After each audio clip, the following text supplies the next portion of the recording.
Gente, a gente tá batendo o maior papo aqui, ó. Eu e conversando aqui com a psicóloga Josi Alves, porque realmente são muitos relatos, né? E é muito comum, não é, Josi? Pra você que tá pegando o bonde andando, o assunto de hoje no Papo de Quinta é impor limites. Qual a importância de impor limites nas relações? Saber dizer não.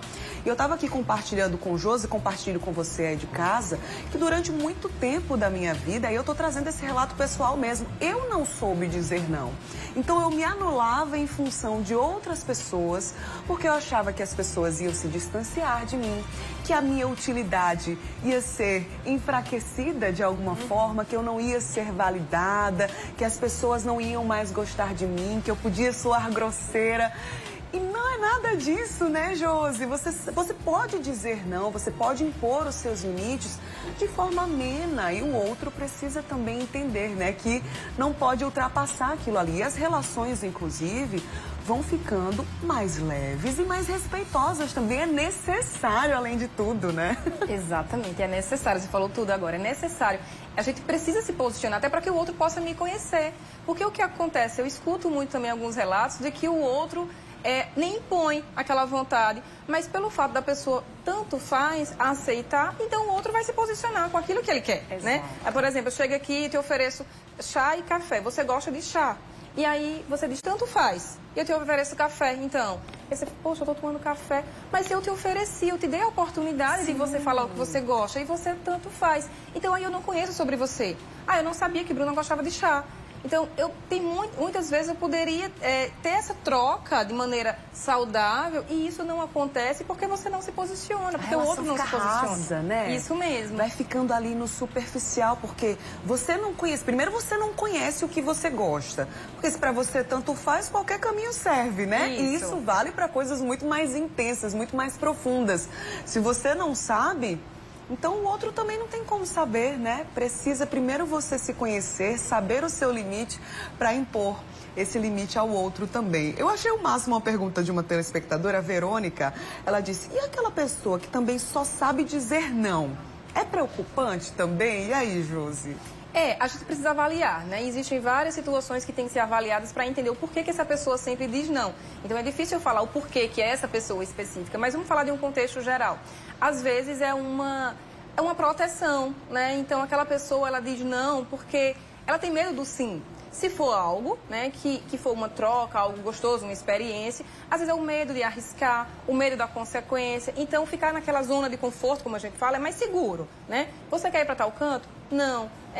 Não sei como é que vai ser em tal canto. Eu não sei como é que vai ser conhecer aquela pessoa. Eu não sei como é que vai ser aquela viagem. Então, ficar aqui é mais seguro, né? Ou um comportamento talvez mais controlador, né? O não, eu não dou a chance para o outro também ser participativo. Legal. Então, eu tenho um controle. Não.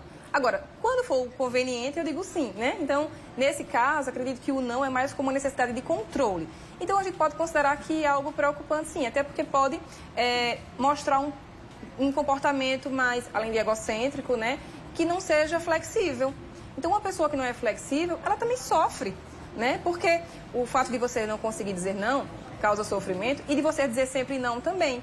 Porque algumas vezes na nossa vida precisamos dizer sim, dar oportunidade para o outro, ajudar o outro, se aquilo não for interferir na minha saúde mental, se aquilo não for exigir um sacrifício, um prejuízo na minha vida. O sim, ele também, o não, o sim, o não, eles precisam fazer parte da nossa vida. Sim. Então, uma pessoa que diz não todo o tempo, eu acredito que sim, que não é algo saudável, né? Que é um comportamento mais egocêntrico, ou de proteção, ou de fuga, né? De controle, inflexibilidade, enfim. Então, eu acho que não é algo saudável. Muito bem. Mais uma dúvida agora da Roberta. Ela disse também que tem muita dificuldade em dizer não. E ela citou aqui que muitas pessoas se aproveitam disso. Eu vejo assim mesmo, ela falou. Acabo achando que as pessoas não gostam de mim e sim da minha utilidade apenas. Reconhecer já é um bom passo. O que é que ela pode fazer nessa situação? Até comentei no bloco anterior. Será que existe alguma ferramenta? Como exercitar isso de forma saudável também, Josi? Tem. Inclusive, falo muito sobre isso no consultório. Eu trabalho muito isso. Isso é muito importante. Essa pergunta é bem importante mesmo. Primeiro que a gente acaba entrando num padrão. Você acaba se relacionando com pessoas que te dizem não, porque você fica em busca do sim. E o sim te faz se sentir útil. Né? Então você fica nessa busca de validação pelo outro. E é importante que eu possa, primeiro, refletir sobre mim, sobre as minhas necessidades, os meus desejos, os meus limites, para que eu possa agradar o outro também, né? Isso acontece em vários aspectos da nossa vida. Relacionamento, trabalho, né? Enfim, de modo geral, familiar, social. Sempre eu vou fazendo, e quanto mais eu vou fazendo para o outro, mais eu crio expectativa, mas eu posso me frustrar, né? Então, como exercitar isso? Se posicione ou com sim ou com não. Fale sobre você, o que você gosta, o que você não gosta. Quando você se posiciona com situações pequenas, de diálogos mesmo, é mais difícil você dizer não em uma situação que você considerava difícil. Se eu estou num lugar e aí uma pessoa fala sobre... eu estou num restaurante com um amigo, então ele pede café, eu falo, você gosta de café? Eu prefiro suco. Eu gosto de chá. O que você acha de chá? Então, quando eu consigo falar sobre mim, quando eu consigo ter essa troca e também me colocar diante da conversa, em uma situação que vai ser necessário eu falar não, eu vou ter mais facilidade. Sim. Mas eu preciso exercitar o sim, o não, mesmo que não sejam perguntas, que sejam situações do convívio social mesmo. Com certeza. Então, falar sobre mim. Claro, né? E é a questão crucial. A gente sempre fala aqui, sobretudo no Papo de Quinta, né, do autoconhecimento. A gente até trouxe uma reportagem ontem aqui no Mulher Demais falando sobre essa importância. E enquanto você estava falando, eu lembrei de uma trend que está rolando agora no Instagram. Parece muito boba, mas as pessoas estão postando 10 coisas que eu gosto, 10 coisas que eu não gosto. E com certeza vai ter muita gente que não sabe citar essas 10 coisas. Por quê? Porque não se conhece, né, Josi? Pode parecer bobagem, mas é um exercício para fazer também. Não, isso aqui eu não gosto. Como é que eu vou saber disso? Como é que as outras pessoas vão saber? Porque eu preciso olhar para dentro. Esse é um exercício muito bom também, né? Isso. Trazendo até um exemplo do consultório, por exemplo. O ar-condicionado estava direcionado para uma paciente. E aí tá bom? Tanto faz. Mesmo que esteja bom, você precisa... Isso aí é um exemplo, né? Até que a telespectadora perguntou, né? Como começar a se posicionar. Então, se está bom, tá ótimo. Então, a temperatura gostosa. Fale sobre algo, mesmo que seja um sim. Mas se não tiver... Não, Josi, para mim tá frio, ou para mim tá um pouco quente. Então, você precisa se posicionar. Mas o que acontece? As pessoas que têm dificuldade de dizer não, elas falam tanto faz. Tá bom, mas às vezes não tá bom. E se estiver bom, fale que está bom. Né? Você quer um café? Não, obrigada, eu não gosto de café. Então fale sobre você. Isso é uma forma de você começar, é um exercício. Você não vai conseguir dizer não do nada se você tem dificuldade de falar não para situações pequenas, situações mais sérias ou situações mais complexas, vai ser muito mais difícil. Pois é, uma reflexão, aliás, né, várias reflexões importantes. Não deixe, né, de assumir o protagonismo da sua própria história. Eu acho que tem muito a ver com isso também. Escolha o caminho que você quer seguir, né? Não deixe na mão de outras pessoas, né? É a sua vida. Então, acolha aquilo que você quer, o que você não quer e as consequências também. Isso. Eu acho que tem muito a ver com isso também, né, Josi? Quando você não se posiciona, quando você não sabe muito bem o que você quer, é até com medo de lidar com as consequências das suas próprias escolhas. É preciso refletir sobre isso, né? Isso mesmo. Porque quando a gente fica muito em busca também de agradar o outro, né, as consequências ali é que o outro vai ficar feliz.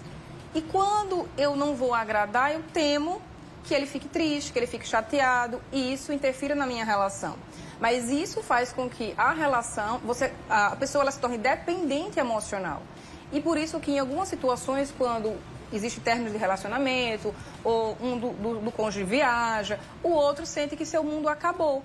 Porque você vive tanto em função do outro e de agradar o outro, que quando você está só, você literalmente se sente incompleto e infeliz.